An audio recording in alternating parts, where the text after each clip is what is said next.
ఈరోజు మనం చెప్పుకోబోయేది తెనాలి రామకృష్ణ కథల్లోని 1000 ముక్కులకి ఒకేసారి జలుబు చేస్తే అనే కథ. అమ్మవారి గర్భాలయం ముందున్న జాగాలో రామకృష్ణుడి భార్య కమల, కొడుకు మాధవుడు ప్రయాణపు బడలికతో గాఢ నిద్రపోయారు. రామకృష్ణుడికి మాత్రం నిద్ర రావడం లేదు.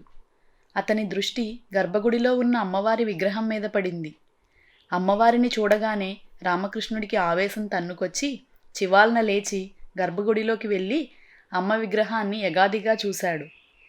అమ్మవా, నువ్వు నమ్ముకున్న వాళ్ళకి పట్టెడు అన్నం పెట్టకుండా పుట్టు పెరిగిన ఊళ్ళోంచి తరుముతున్న నువ్వు అమ్మవా? అమాయకులు మూడులైన కోయలను, గిరిజనులను ఏమార్చి జంతుబలులు, నరబలులు స్వీకరిస్తున్న నువ్వు అమ్మవటమ్మా అంటూ ఆవేశంగా విగ్రహాన్ని నిలదీశాడు రామకృష్ణ. అమ్మవారి విగ్రహం నుంచి జవాబు రాలేదు. దాంతో అతడికి ఆవేశం పొంగి పొర్లి, ఏమిటిలా ఉలుకు పలుకు లేకుండా బెల్లం కొట్టిన రాయిలా మూగనోము పట్టావు? అప్పుడెప్పుడో మానవుల బాధలు చూడలేక నీ 100 కళ్ళల్లోంచి అమృత వర్షధారలు కురిపించిన శతాక్షివట కదా. ఆ కళ్ళలోని కరుణరసం ఇంకిపోయిందా? మానవుల ఆకలి బాధ తీర్చడానికి కాయగూరలు సృష్టించిన శాకాంబరివట కదా. అలాంటి నీకు జంతుబలులు, నరబలులు కావాలా? నువ్వసలు అమ్మవారివా, అమ్మోరివా అని గద్దించాడు రామకృష్ణుడు ఆవేశంగా. అమ్మవారి విగ్రహం పలకలేదు. అతడు అసహనంతో మరింతగా రెచ్చిపోతూ, బదులు చెప్పకుండా ఏమిటలా చూస్తున్నావు? ఏం నన్ను నమిలి మింగేయాలనిపిస్తుందా? రా మింగు అంటూ రామకృష్ణుడు పరిహాసంగా నవ్వి, నీకు మింగిడి పడతాననుకుంటున్నావా? ఓహో, నీ గొంతుకి అడ్డం పడతా. నేనెవరో తెలుసా? మీ ఆయన గరళకంఠుడు గొంతులో ఉగ్గబట్టుకున్న కాలకూట విషానికి స్వయానా తమ్ముణ్ణి. నన్ను మింగే ధైర్యం నీకుంటే రావమ్మా, రా, వచ్చి మింగు అన్నాడు ఆగ్రహంగా.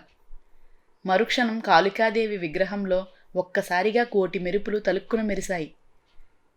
రామకృష్ణుడు విభ్రాంతి చెందుతుండగా సహస్ర శిరస్సులు, సహస్ర బాహువుల విశ్వరూపంతో అమ్మవారు సాక్షాత్కరించింది.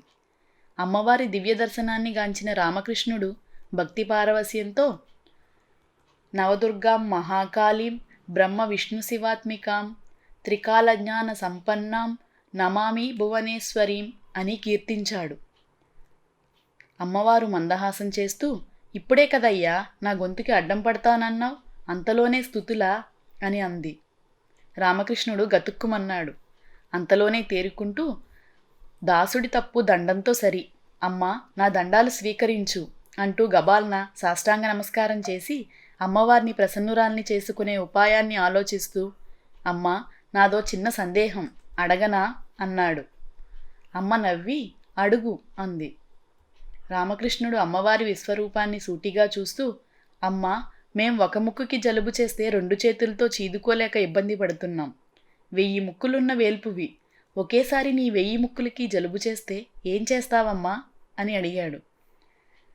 అతడి సమయోక్తికి సంబరపడి పక్కపక్క అమ్మ నవ్వి, నాకున్న సహస్రనాసికల్లో ఒకటి నీకిచ్చాను కదయ్యా, దాన్నే నువ్వు చీదుతున్నావు, నీలాగే మరికొందరు అంది. ఇదండి 1000 ముక్కులకి ఒకేసారి జలుబు చేస్తే. ఈ కథ మీకు నచ్చిందా? నచ్చితే మీ ఫ్రెండ్స్, రిలేటివ్స్తో షేర్ చేయండి. మరిన్ని మంచి కథల కోసం మన ఛానల్ను సబ్స్క్రైబ్ చేసుకోండి. Thank you.